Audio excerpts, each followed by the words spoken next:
جاں کنی کے احکام۔ جب افراد خانہ کو کسی حد تک یہ یقین ہو جائے کہ متوفی کا آخری وقت قریب ہے تو بہتر ہے کہ اس کے بدن کو صاف کر لیا جائے تاکہ غسل میں پریشانی نہ ہو۔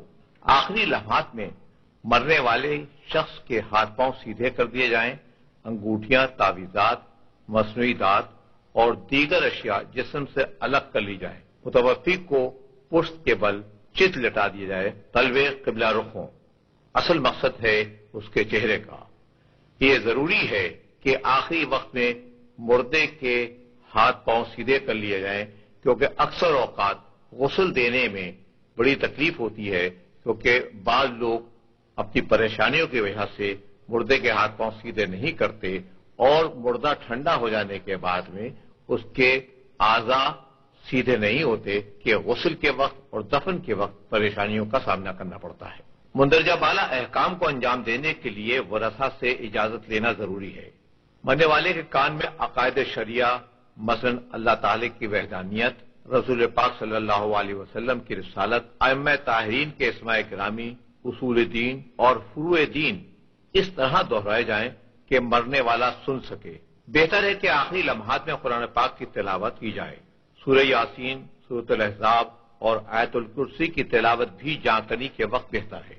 اگر جانکنی میں بہت دشواری اور اذیت محسوس کی جا رہی ہے تو مرنے والے کو ایسی جگہ لے جایا جائے جہاں وہ گھر میں نماز ادا کرتا ہو۔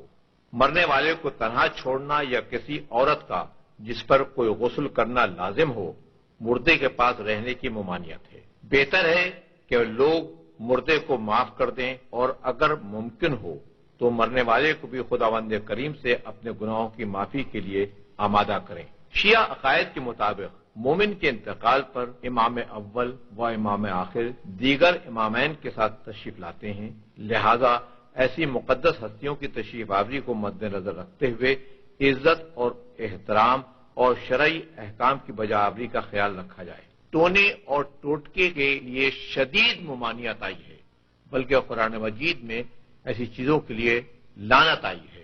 اکثر لا علمی کی بنا پر کچھ لوگ مردے کے پیٹ پر کچھ ایسی چیز رکھ دیتے ہیں، ان کا خیال یہ ہوتا ہے کہ پیٹ نہیں پھولے گا، اس کے لیے شدید ممانعت ہے۔ احکام غسل و کفن۔ عمل غسل و کفن کی بجاوری میں جلدی کی جائے، ورثہ سے اجازت غسل و کفن لے لی جائے اور میت کی آنکھیں یا منہ اگر کھلا ہوا ہے تو اس کو بند کر دیا جائے، ٹھوڑی کو باندھ دیا جائے اور پاک چادر اڑا دی جائے۔ اگر متوفی حاملہ خاتون ہو اور بچہ پیٹ میں زندہ ہو تو ڈاکٹر کی مدد سے بائیں جانب سے پیٹ چاک کر کے بچہ نکال لیا جائے اور پھر پیٹ کو سی دیا جائے۔ ایسا مسلمان جو کو مر گیا ہو اس کا غسل و کفن، نماز اور دفن ہر مسلمان پر واجب کفائی کے طور پر واجب ہے، چاہے میت غیر شیعہ ہی کی کیوں نہ ہو۔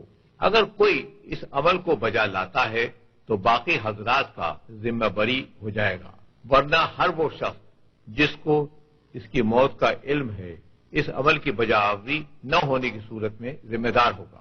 یقیناً انسان کا اس کے عقیدے کے مطابق تجہیز و تکفین کا ہونا اس کا بنیادی حق ہے۔